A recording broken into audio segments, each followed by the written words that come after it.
नमस्कार, मैं हूं आपके साथ निशा भारद्वाज और आप देख रहे हैं चैनल न्यूज गंगा, जहां हम आपके लिए लेकर आते हैं देश और दुनिया की सबसे ताजा तरीन और दिलचस्प खबरें। तो चलिए बिना वक्त गवाए बताते हैं आपको आज शाम 4 बजे तक की सबसे बड़ी खबरें।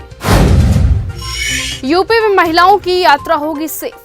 योगी सरकार ने महिला यात्रियों की सुरक्षा को ध्यान में रखते हुए यूपी 112 को एक प्रोजेक्ट के लिए मंजूरी दे दी है, जिसके जरिए पब्लिक ट्रांसपोर्ट से यात्रा करने के दौरान महिलाओं को गलत रास्ते पर ले जाने वाले वाहनों को तत्काल ट्रैक किया जा सकेगा। यूपी 112 ने भारत इलेक्ट्रॉनिक्स लिमिटेड से ये सुरक्षा प्रणाली खरीदने की तैयारी कर ली है। इस सुरक्षा प्रणाली को यूपी 112 से इंटीग्रेट किए जाने के बाद इसका शुभारंभ कर दिया जाएगा। राउज एवेन्यू कोर्ट में कपिल मिश्रा के केस में स्टेटस रिपोर्ट मांगी गई। दिल्ली की राउज एवेन्यू कोर्ट ने मौजूदा दिल्ली के मंत्री कपिल मिश्रा के आचार संहिता का उल्लंघन करने के मामले को लेकर स्टेटस रिपोर्ट मांगी है। कोर्ट ने आदेश दिया है कि डीसीपी अगली सुनवाई की तारीख से पहले एक विस्तृत रिपोर्ट प्रस्तुत करेंगे। कोर्ट मामले में 8 अप्रैल को आरोपों पर बहस पर सुनवाई करेगा। कठुआ में पकड़ा गया पाकिस्तानी घुसपैठिया।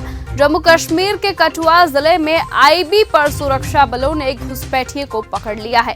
पुलिस सूत्रों की ओर से दी गई जानकारी के मुताबिक ये घुसपैठिया पाकिस्तान का रहने वाला है। सुरक्षा बलों ने बुधवार रात को हरिनगर सेक्टर में सीमा पार करने की कोशिश कर रहे एक शख्स की संदिग्ध गतिविधि देखी, जिसके बाद सुरक्षा बलों ने संदिग्ध को हिरासत में लेने से पहले कुछ चेतावनी राउंड फायरिंग की थी। आतिशी ने पूछा बीजेपी से सवाल। बीजेपी की महिलाओं को 2500 रुपए देने की योजना पर हमला करते हुए आप नेता आतिशी ने पार्टी से सवाल पूछा है।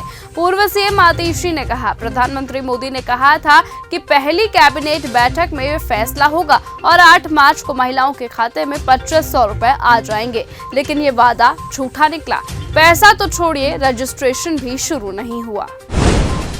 गृह राज्य मंत्री नित्यानंद राय के 2 भांजों के बीच हुई गोलीबारी।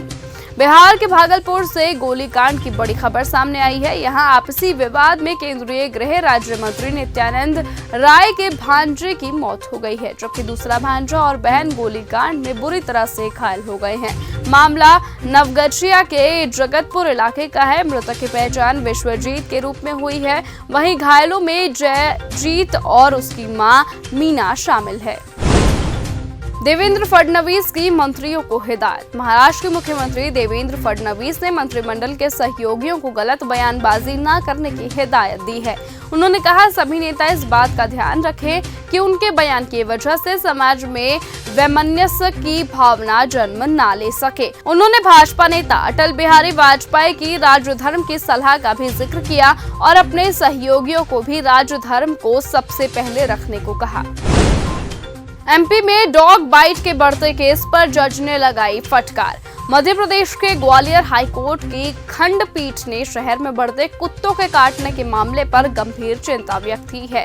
जस्टिस जीएस आहलूवालिया ने नगर निगम और प्रशासन को उनकी उदासीनता के लिए कड़ी फटकार लगाई और आवारा कुत्तों की समस्या के समाधान के लिए ठोस कदम उठाने का आदेश दिया। कोर्ट ने नगर निगम के एक अधिकारी की गलत नियुक्ति पर भी सवाल उठाए और भविष्य में ऐसी गलतियों को रोकने का निर्देश दिया। तो वहीं अगली सुनवाई अब 3 अप्रैल को निर्धारित की गई है। फिर एक बार हिना खान पर भड़की रोजलीना। टीवी एक्ट्रेस हिना खान फिर एक बार रोजलीना खान के निशाने पर आ गई हैं। इन 2 टीवी एक्ट्रेस के बीच चल रहा विवाद दिन ब दिन बढ़ता जा रहा है। दरअसल हिना खान की तरह रोजलीना भी एक कैंसर का सामना कर चुकी हैं, लेकिन उनका कहना है कि कैंसर पेशेंट की जिंदगी इतनी भी आसान नहीं होती जितना हिना खान की तरफ से दिखाया जा रहा है। और आरोप लगाया गया है कि हिना खान अपनी बीमारी को लेकर झूठ बोल रही हैं और लोगों को गुमराह कर रही हैं। कभी 3100 रुपए कमाने वाली सपना चौधरी अब करोड़ों की है मालकिन। हरियाणा की मशहूर डांसर और सिंगर सपना चौधरी ने अपने डांस से देश भर में नाम कमाया है। सपना चौधरी को शुरू से ही डांस का शौक था। समय के साथ उन्होंने इसे अपना पैशन बना लिया। धीरे धीरे वो डांस से हरियाणा में पॉपुलर होने लगी, लोग उन्हें पहचानने लगे और एक जाना माना नाम बन गई। शोहरत के साथ ही सपना की दौलत भी इजाफा करने लगी। कभी 3100 रुपए कमाने वाली सपना चौधरी आज एक स्टेज शो के लिए 25 से 30 लाख रुपए तक लेती हैं। ईरान के पास बस 2 महीने, ट्रंप ने खींच दी लकीर। डोनाल्ड ट्रंप ईरान के परमाणु प्रोग्राम पर लगाम लगाने के लिए सीरियस हो गए हैं और इस बार वो ईरान को कोई ढील नहीं देना चाहते। अमेरिकी अखबार एक्सियोस के मुताबिक अमेरिकी राष्ट्रपति डोनाल्ड ट्रंप की ओर से ईरान के supreme leader Ayatollah Ali Khamenei को हाल ही में लिखे गए पत्र में नए परमाणु समझौते पर पहुंचने के लिए 2 महीने की समय सीमा दी गई है।